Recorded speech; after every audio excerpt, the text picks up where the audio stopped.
સુરેન્દ્રનગર જિલ્લામાં હવામાન વિભાગની આગાહી મુજબ ગુરુવારે વહેલી સવારે 4 વાગે અને ગુરુવારે સાંજે 6 કલાકે કડાકા સાથે હવામાનમાં પલટો આવ્યો હતો. ભારે પવન સાથે વરસાદી ઝાપટા વરસતા ભર ઉનાળામાં ચોમાસાનો માહોલ સર્જાયો હતો.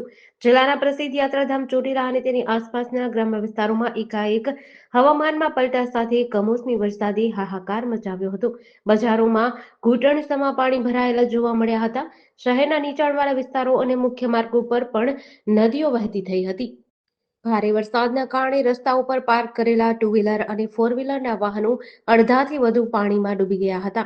ત્યારે ચોટીલાની સાથે સાથે આસપાસના ગ્રામ્ય વિસ્તારોમાં પણ કમોસમી વરસાદે માઝા મૂકી હતી.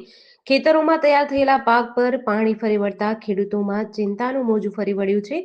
અચાનક આવેલા વરસાદે સ્થાનિક તંત્રની પ્રી મોન્સૂન કામગીરીની પોલ પણ ખોલી છે.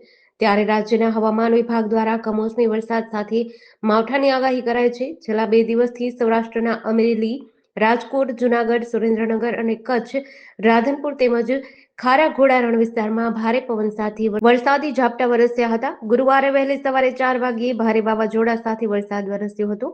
સુરેન્દ્રનગરના ચોટીલા, સાયલા, થાન, સુરેન્દ્રનગર, ધ્રાંગધ્રા સહિતના જિલ્લા તાલુકા મથકો અને ગ્રામ્ય વિસ્તારોમાં ભારે વરસાદ વરસ્યો હતો.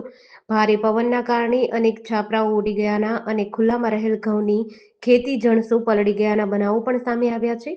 શહેરના અનેક વિસ્તારોમાં ભારે પવન સાથે વરસાદ શરૂ થતાની સાથે વીજળી ગુલ થયાના બનાવો પણ બન્યા હતા. ગુરુવારે વહેલી સવારે અને સાંજે હવામાનમાં પલટા સાથે વરસાદ ખાબકતા વાતાવરણ પણ ઠંડુ થઈ ગયું હતું.